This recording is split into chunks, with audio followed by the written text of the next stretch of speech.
बच्चों important question है, बहुत बार ये क्वेश्चन पूछा हुआ है, तो प्लीज़ इसको बहुत अच्छे से समझने का प्रयास कीजिए, क्योंकि ये क्वेश्चन जो है आपको बिहार बोर्ड में अक्सर आता रहता है। तो प्लीज़ इसको बहुत बेहतर तरीके से समझने का प्रयास कीजिएगा। चलिए देखिए यहाँ पे क्या लिखा हुआ है, 6 सेंटीमीटर त्रिज्या वाले एक ठोस गोले से 2 सेंटीमीटर त्रिज्या वाले कितनी ठोस गोलाकार गोलियां बनाई जा सकती है। देखिए कहा क्या है कि कोई ऐसा गोला है जिसकी जो त्रिज्या है वो कितना है, 6 सेंटीमीटर है। यानी हम इसको ले लेते हैं R1 कितना है बुआ, 6 सेंटीमीटर है। दूठ है ना यार, इसलिए हम R1 लिए हैं। और ये हो जाएगा R2, यानी R2 जो है वो तुमको है 2 सेंटीमीटर।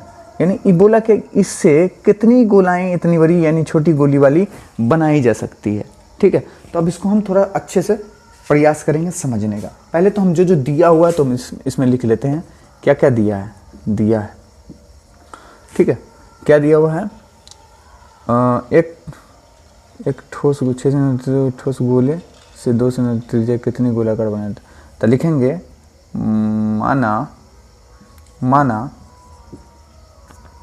माना बड़े ठोस गोले की त्रिज्या क्या माने हैं, बराबर R1 तथा 2 सेंटीमीटर की कितनी ठोस गोलाकार गोलियां बनाई जाती थी, तथा ठोस गोलाकार गोलियां की त्रिज्या क्या है, R2 मान लिया है। ठीक है, अब इसमें क्या बोले, कितनी है ना, तो कितनी बनाई जा सकती है, ठोस गोलाकार गोलियों की संख्या बोला निकालने, तो इसको हम मान लेते हैं x। ठीक है बच्चा, अब इसको थोड़ा बढ़िया तरीके से समझिए। सबसे पहली बात, गोले का आयतन।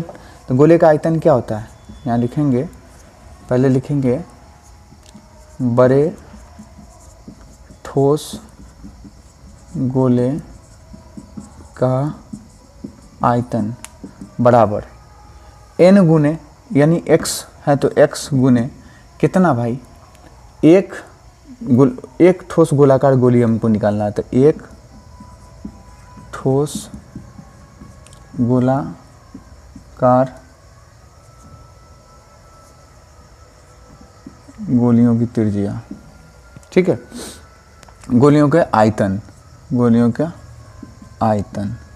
ये क्या हो जाएगा, बड़े ठोस गोले का आयतन। तो बड़े ठोस गोले का आयतन क्या होता है, 4/3 पाई R3। तो यहाँ पे हमने इसको लिया R1, इसलिए R1 का Q हो जाएगा। उसी प्रकार से हम यहाँ लिखेंगे x गुने ये क्या हो जाएगा, 4/3 पाई R2Q। ठीक है, अब ध्यान से समझिए, इसका मामला हम पहले फिनिश कर देते हैं। देखिए 4/3 ख़त्म, पाई से पाई कैंसिल। तो अब R1 3 है, R1 Q है, तो R1 का मान क्या है, 6 सेंटीमीटर ना, तो हम लिखेंगे 6 सेंटीमीटर का Q बराबर में x है तो x लिखेंगे गुने, यहाँ क्या हुआ R2 Q है, तो R2 का मान कितना है, 2 है ना, तो हम लिखेंगे 2 का Q। 6 के 36 छक्के होता है आपको,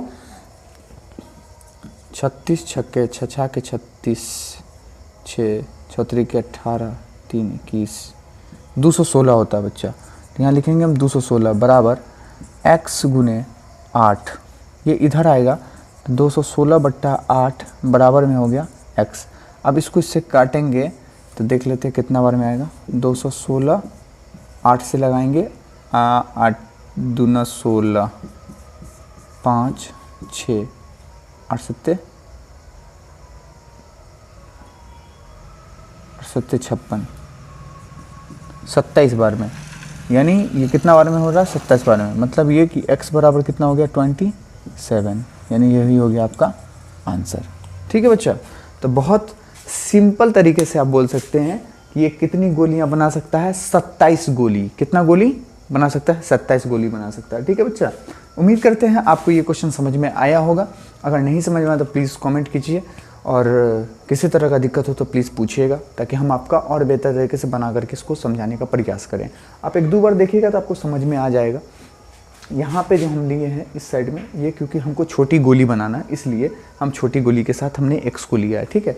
x क्या है? x है गोलियों की संख्या, असल में यही निकालना था। तो किसका? छोटी गोली का संख्या निकालना है ना, इसको तो हम तोड़ रहे हैं छोटी गोली में ना, इसलिए हम यहाँ पे x लिए हैं। अब हम यहाँ पे एक गोलाकार गोली का हम निकाल रहे हैं, छोटी गोली का। तो बस कुछ नहीं करना है, इसके लिए जो है फॉर्मूला सेम ही होगा, गोले का आयतन इसमें भी वही होगा, गोले का आयतन इसमें भी वही होगा।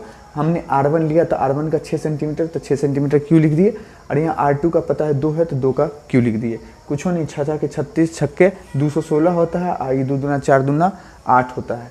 बस पूरा प्रक्रिया की, x का मान हमको यहाँ पे 27 निकल गया, ठीक है। चलिए देखते हैं, नेक्स्ट वीडियो में मिलते हैं।